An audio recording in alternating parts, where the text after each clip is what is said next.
Hi everyone. I'll start with a brief introduction.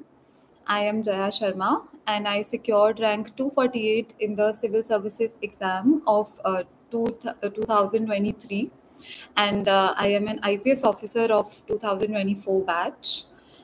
I did my graduation from Indraprasth College of Women, Delhi University.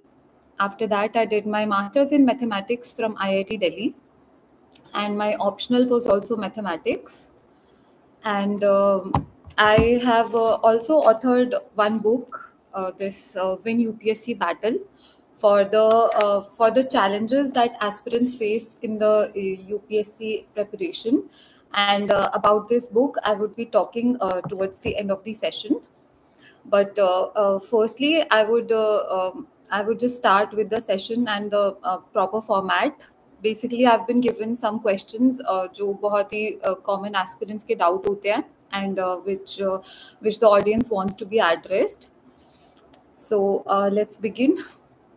But firstly, I would say that I was quite excited when UPSC time approached me, and they said that they want such session to be conducted because because the prelims is approaching now, and I know कि जो anxiety है वो बहुत ही ज़्यादा peak पर होगी, because just 15 days having been myself in that position, I can very well say that anxiety है वो एकदम peak पर होती है.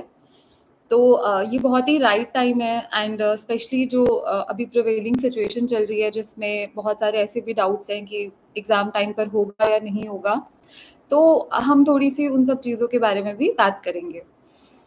So starting with the preparation journey, my preparation journey, I would say that I will begin the journey in 3 stages only: prelims, mains and interview. सबसे ज़्यादा मैं prelim stage के बारे में बात करूँगी, because that is like knocking out stage, and जिस पे बहुत ज़्यादा एस्पिरेंट्स हैं वो बाहर हो जाते हैं, और जो सक्सेस रेट है वो बहुत कम है प्रीलिम्स में. तो it's very important to qualify that and understand the right strategy for it.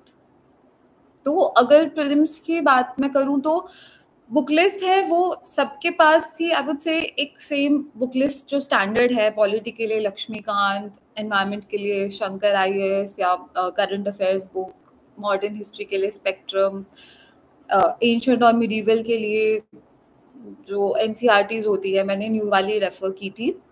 तो ये बेसिक सोर्स सबके सेम रहते हैं. ज्योग्राफी के लिए भी NCERTs आई रेफर्ड, और कहाँ जहाँ पर मुझे थोड़ा इशू लग रहा था तो वहाँ पे मैंने PMF IAS को भी रेफर किया था.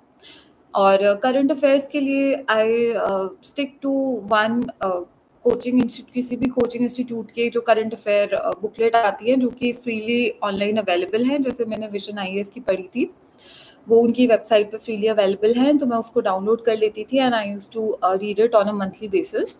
तो करंट अफेयर्स के लिए दैट इज इनफ.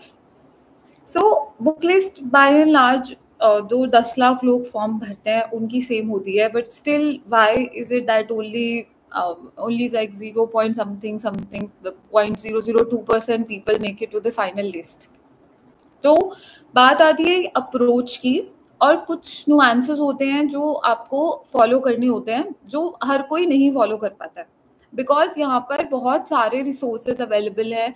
आजकल तो हर दूसरी वेबसाइट पे आपको कोई ना कोई लिंक आ जाता है, या कोई ना कोई मटेरियल का PDF आ जाता है कि फॉर कि 10 मंथ्स की कंपाइलेशन, या फिर मैपिंग की कंपाइलेशन, या कुछ भी रैंडम करंट अफेयर्स की कंपाइलेशन.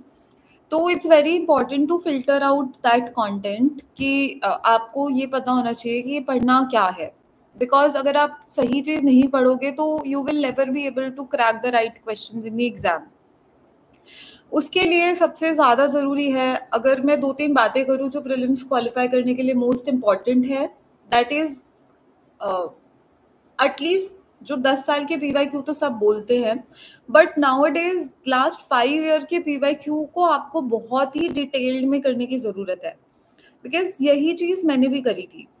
जो जिस ईयर में 2023 में मेरा प्रीलिम्स मैंने जो दिया था, उससे पहले के एटलीस्ट 4 या 5 साल के पेपर्स के जो क्वेश्चंस हैं, उनको मैंने बहुत डिटेल वे में खुद से ही बहुत रिसर्च किया था। इसके लिए आपको किसी भी कंपाइलेशन या फिर किसी भी पीडीएफ की ज़रूरत नहीं है।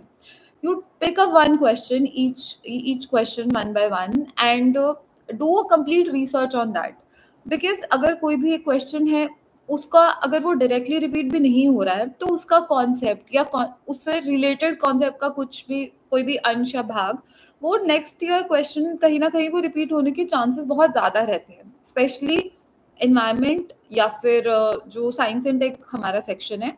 इस सेक्शन के जो क्वेश्चंस है बहुत ही डायनामिक है और बहुत ही मतलब रिसर्च ओरिएंटेड क्वेश्चंस हैं, उसमें आपको कॉन्सेप्चुअल क्लैरिटी बहुत इंपॉर्टेंट है। तो अगर आप डिटेल में 4-5 साल के क्वेश्चंस ऑलरेडी प्रिपेयर करके जाते हैं, तो वो आपको एक बहुत एज देता है कि आप मतलब एग्जाम में उस क्वेश्चन पे बहुत कम टाइम ही स्पेंड करोगे और आप इजीली करके नेक्स्ट क्वेश्चन पे इजीली मूव कर सकते हो। So that is one thing which I did to give myself an edge in this exam.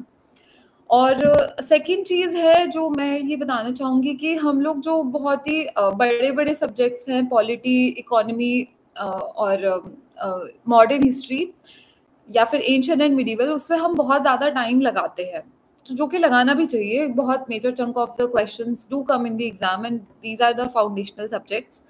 But because एक लॉजिक है कि ये जो इंडियन फॉरेस्ट सर्विसेज एग्जाम होता है, उसका भी कॉमन प्रीलिम्स होता है। तो एक एनवायरनमेंट सेक्शन का वेटेज है, वो यूपीएससी प्रीलिम्स में बहुत ज़्यादा है और उसकी इम्पोर्टेंस भी बहुत ज़्यादा है, जो कि हम बहुत बार पढ़ते हुए रियलाइज़ नहीं करते हैं।